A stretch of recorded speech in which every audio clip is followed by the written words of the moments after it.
देवभूमि उत्तराखंड में सरकारी नौकरी के सपनों का डाका डालने वाले हाईटेक नकल माफिया का बड़ा भंडाफोड़ हुआ है। उत्तराखंड एसटीएफ की ताबड़तोड़ कार्रवाई में ऐसे गिरोह का खुलासा हुआ जो डिजिटल तकनीक और हैकिंग के जरिए परीक्षा पास कराने का ठेका लेता था और कीमत पूरे 10 लाख। जी हां, मेहनत करने वाले लाखों अभ्यर्थियों के भविष्य के साथ खिलवाड़ करने वाला ये संगठित रैकेट अब कानून के शिकंजे में है। राजधानी देहरादून में छापेमारी के दौरान एसटीएफ ने 2 आरोपियों नीतीश कुमार और भास्कर नैथानी को गिरफ्तार किया। जांच में सामने आया कि गिरोह कर्मचारी चयन आयोग की एमटीएस भर्ती परीक्षा में अभ्यर्थियों को पास कराने का ठेका लेता था। पुलिस के मुताबिक आरोपियों के पास से 4 मोबाइल फोन, 2 लैपटॉप और एक हाई स्पीड इंटरनेट राउटर बरामद हुआ, जो इस पूरे रैकेट के हाईटेक नेटवर्क का सबूत है। जांच में जो खुलासा हुआ उसने अधिकारियों को भी हैरान कर दिया। गिरोह रिमोट एक्सेस सॉफ्टवेयर और कंप्यूटर हैकिंग तकनीक का इस्तेमाल करता था। मोड्स ऑपरेंडी कुछ ऐसा था, पहले अभ्यर्थियों को पास कराने का लालच, फिर 10 लाख रुपए की डील, परीक्षा के दौरान सिस्टम में सेंध और रिमोट से सवालों के जवाब भेजना।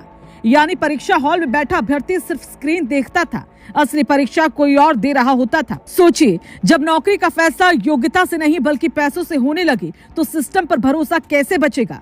यही वजह है कि इस केस को बेहद संवेदनशील माना जा रहा है, क्योंकि ये सिर्फ नकल का मामला नहीं बल्कि सरकारी भर्ती व्यवस्था पर सीधा हमला है। गिरफ्तार आरोपी नीतीश कुमार उत्तर प्रदेश के देवरिया का रहने वाला है, जबकि भास्कर नैथानी देहरादून का निवासी बताया गया। एसटीएफ को शक है कि ये सिर्फ मोहरे हैं, असली मास्टरमाइंड अभी पर्दे के पीछे हो सकते हैं। जांच एजेंसियां अब उनकी कॉल रिकॉर्ड्स, डिजिटल डिवाइस और बैंक ट्रांजैक्शन खंगाल रही है। शुरुआती जांच में संकेत मिले हैं कि गिरोह कई राज्यों में सक्रिय हो सकता है। ये मामला इसलिए बेहद गंभीर है क्योंकि इसमें टेक्नोलॉजी का दुरुपयोग हुआ, परीक्षा सिस्टम की सुरक्षा पर सवाल उठे और लाखों मेहनती छात्रों का भरोसा टूटा। विशेषज्ञों का मानना है कि ऐसे गिरोह अगर समय रहते न पकड़े जाएं, तो पूरी भर्ती प्रक्रिया की विश्वसनीयता खतरे में पड़ सकती है। दरअसल पिछले कुछ सालों में पेपर लीक और नकल माफियाओं का नेटवर्क देश भर में फैलता दिखा है, लेकिन उत्तराखंड में सरकार और एजेंसियों ने इस पर सख्त रुख अपनाया है। उत्तराखंड में भर्ती परीक्षाओं को लेकर पिछले समय में कई बड़े एक्शन हुए।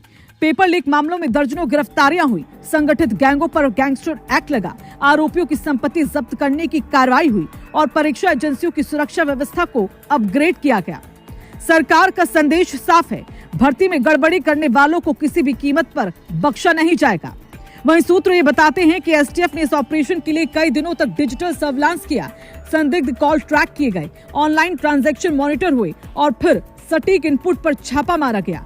यानी ये कार्रवाई सिर्फ गिरफ्तारी नहीं बल्कि एक संगठित साइबर क्राइम ऑपरेशन की तरह प्लान की गई थी। सरकारी नौकरी लाखों युवाओं का सपना। कोई सालों तक पढ़ाई करता है, कोई घर बेचकर कोचिंग करता है, कोई रात रात जागकर तैयारी करता है। और ऐसे में अगर कोई गिरोह पैसे के दम पर रिजल्ट खरीदने लगे तो ये सिर्फ अपराध नहीं बल्कि मेहनत और भरोसे की हत्या है। पुलिस ने आरोपियों के खिलाफ विभिन्न धाराओं में केस दर्ज किया है। संभावना है कि आगे आईटी एक्ट, धोखाधड़ी और आपराधिक साजिश जैसी गंभीर धाराएं भी जोड़ी जा सकती हैं। अधिकारियों का कहना है कि गिरफ्तार आरोपियों से फिलहाल पूछताछ जारी है और जल्द ही इस नेटवर्क से जुड़े और लोगों को पकड़ा जाएगा। अब इस घटना के बाद परीक्षा सुरक्षा को लेकर नए कदमों पर भी चर्चा तेज हो गई, जिसमें बायोमेट्रिक वेरिफिकेशन मजबूत करना, anti hacking software, live server monitoring और परीक्षा केंद्रों पर डिजिटल ऑडिट, ताकि भविष्य में कोई भी गैंग सिस्टम में सेंध न लगा सके।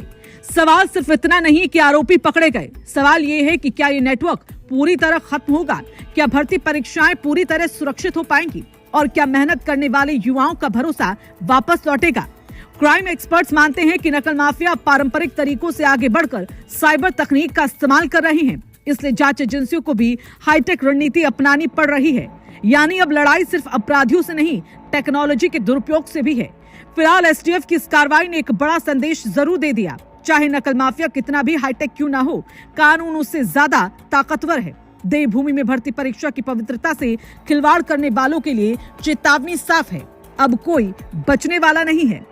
इस खबर पर आपकी राय क्या है, हमें कमेंट करके जरूर बताएं। इस खबर को ज्यादा से ज्यादा शेयर करें और रायशुमारी को सब्सक्राइब करें।